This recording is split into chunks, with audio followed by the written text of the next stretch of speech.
Hai teman-teman, selamat datang di channel artikel YouTube. Channel pertama cerita Kenshin. Kali ini admin upload lagi ya. Terima kasih. Kisah pemuda kaya, anak bos besar, pemilik 73 perusahaan, yang menjadi cleaning service. Episode 641. Kenshin yang bilang ke dokter akan membantu Niken operasi di luar negeri, telah membuat si Rena Larazati menjadi terkejut dirinya, termasuk pula dengan Niken, yang masih menyangka yang bicara itu adalah Arnold. Niken terkaget mendengarnya. Arnold calon suaminya akan membantunya. Niken pun bertanya dalam hatinya, apa Arnold punya uang sebanyak itu? Dari mana Arnold memangnya? Meskipun demikian, Niken masih belum berpikir banyak, sebab kondisinya masih dirawat. Kemudian Kenshin ditanya oleh dokter, "Oh ya mas, ini siapanya Mbak Niken ya? Apa masnya yakin mengatakan itu?" Kenshin menjawabnya, "Oh ini dokter saya, teman dekatnya Mbak Niken." Dokter langsung menyahut, "Oh berarti masnya ini calon suaminya yang dicari-cari tadi malam. Masnya bernama Arnold ya?" Ditanya begitu, Kenshin langsung tersenyum. Niken yang mendengarnya jadi lega dirinya. Ternyata beneran Arnold di sini. Sedang dua Rena masih merekam dengan handphonenya. Entah mengapa mereka kok bisa kompak begitu. Dan ibunya Niken di tempat berbaringnya. Ibunya Niken berkata dalam hatinya, siapa pemuda ini yang mengaku menyamar jadi calon menantunya, sampai akan membantu mengobati Niken di luar negeri? Apa dia orang yang kaya? Atau hanya sekedar menghibur Niken saja? Tapi kalaupun hanya menghibur saja, saya sudah merasa senang sekali. Ibunya Niken bicara dalam benaknya, merasa suka dengan Kenshin. Seorang pemuda yang ramah yang belum dikenalnya, yang sekarang sedikit membuat Niken lega. Hingga Niken tak mencari-cari Arnold lagi. Sedang dokter yang belum yakin akan kata Kenshin masih belum memprosesnya, belum memberitahukan pada petugas pihak rumah sakitnya kalau pasien yang bernama Niken akan dipindah ke luar negeri. Sang dokter yang bernama Ibu Tifa masih ragu-ragu dirinya tentang keinginan seorang pemuda ini. Hingga Kenshin bicara lagi. "Oh ya dokter, kalau bisa besok pagi, tentang surat jalannya Mbak Niken ini, mohon sudah dipersiapkan. Karena baru saja saya dapat kabar dari pihak orang di Jerman, agar cepat-cepat dibawa ke sana, langsung diproses dan dilakukan operasi segera." Kenshin membaca pesan WhatsApp-nya. Rupanya Kenshin tadi mengirim permintaan pada ayahnya sendiri. Kenshin memberitahukan kalau ada salah satu pegawai perusahaan yang bernama Niken 3 hari ke depan akan melakukan pernikahan. Kini mengalami kecelakaan bersama keluarganya. Wajahnya terkena luka bakar. Di sini tak ada alat yang canggih untuk mengembalikan seperti semula.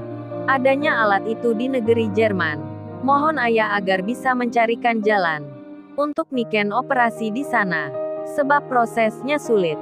Biayanya katanya mahal, dan untuk izinnya lama pula. Singkat cerita, ayahnya pun mengiyakan menghubungi anak buahnya di Jerman. Karena ayahnya Kenshin memang punya perusahaan di sana. Hingga Kenshin mendapat kabar dari pihak orang penting di Jerman kalau apa yang diminta, semua jalannya terbuka lebar. Pihak rumah sakit pun sudah siap menerima pasiennya. Kemudian di waktu sekarang, Kenshin yang bilang begitu. Bicara tentang keberangkatan Niken besok pagi, dirasa oleh dokter spesialis itu tak masuk akal. Bagaimana mungkin pemuda ini dari tadi tak kemana-mana, baru datang dan masih ada di sini? Tiba-tiba bilang begitu. Minta pasien yang bernama Niken agar bisa diberangkatkan besok pagi. Hingga dokter itu menjadi sanksi akan perkataan Kenshin. Apa tidak mengurus paspor dahulu? Apa tidak minta izin pada pihak yang terkait?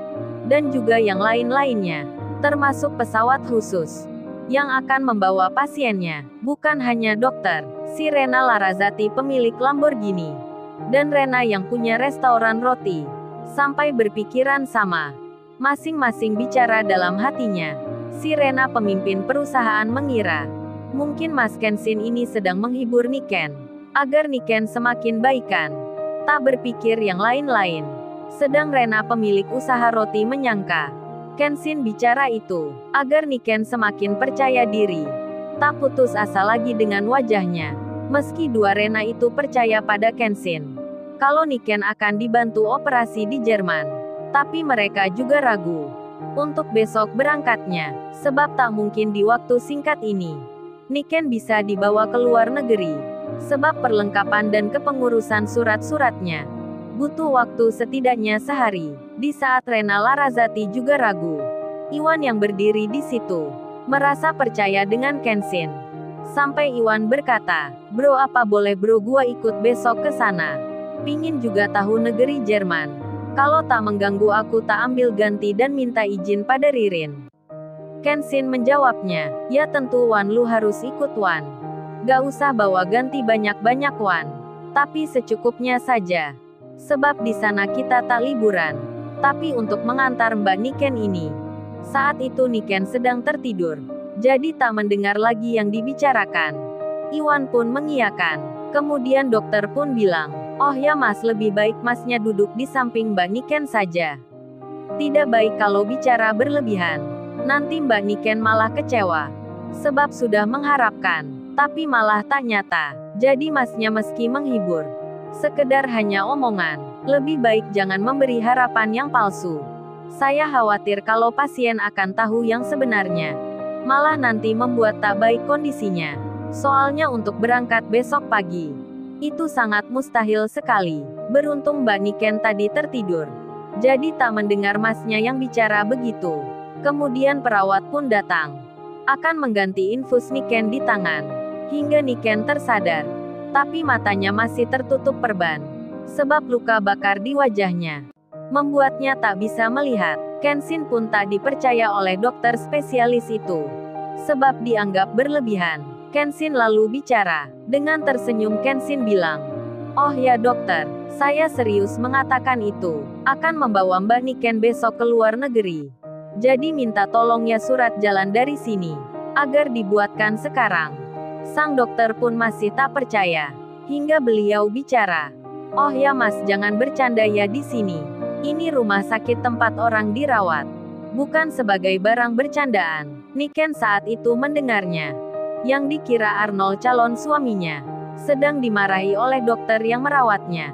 Si Rena pun melihatnya. Dokter itu nampak marah, menegur Kenshin dengan tak senangnya. Sedang Kenshin langsung menjawabnya, sambil mengambil handphone. Kenshin menghubungi seseorang, dan Kenshin bicara, "Oh ya Pak David, tolong hubungkan nomor ini dengan Pak Petrov Schumacher yang ada di Jerman." Pak David mengiyakan, disambungkan dengan segera, video call secara langsung. Hingga Kenshin melihat Pak Petrov. Pak Petrov langsung menyapa. Dengan bahasa Inggris Pak Petrov bicara, "Hello young master. Is there anything I can help you?" Yang artinya, "Halo tuan muda. Apa ada yang bisa saya bantu untuk Anda?" Sang dokter pun mendengarnya. Termasuk pula Niken, yang hatinya bicara, calon suaminya Arnold. Kok bisa punya kenalan orang luar negeri? Dipanggil tuan muda pula. Niken bertanya di benaknya. Kemudian Kenshin menjawabnya, "Oh ya Pak Petrov, apa rumah sakit di sana besok sudah bisa menerima pasien yang saya sebutkan tadi?" Pak Petrov pun menjawabnya, dengan bahasa Inggris yang artinya, "Oh bisa tuan muda, sekarang pun saya ada di rumah sakit ini. Kebetulan ada dokternya, yang tak lain teman saya juga. Apa tuan muda mau bicara?" Di saat itu dokter yang merawat Niken, yang bernama Dr. Tifa, yang sebelumnya meragukan Kenshin, jadi terheran dirinya mendengar pembicaraan yang baru saja. Di tengah itu Kenshin malah berkata, "Oh ya Pak Petrov, saya mau bicara." Sambil Kenshin menunjukkan handphonenya, kemudian bicara pada dokter di dekatnya. "Oh ya Bu, ini ada dokter dari Jerman. Rumah sakit tempat Mbak Niken nanti dirawat di sana. Boleh Ibu dokter mengabarkan kondisinya Niken saat ini? Biar saat datang nanti di sana sudah ada data medisnya." Handphonenya Kenshin dilihat oleh Dr. Tifa. Langsung terkaget beliau jadinya. Rumah sakit yang terkenal yang ada di Jerman, beserta dokter spesialis yang ternama, yang pernah dibaca di media berita, dilihat nyata di depannya. Ada di handphone yang dipegang pemuda ini. akan bicara video call secara langsung dengannya. Dokter Tifa pun kaget jadinya. Lalu, bagaimana kisah selanjutnya? Subscribe channel ini untuk episode berikutnya. Terima kasih. Jangan lupa ya guys, untuk kelanjutan ceritanya ada di artikel YouTube. Jangan lupa subscribe ya guys, dan tekan notifikasinya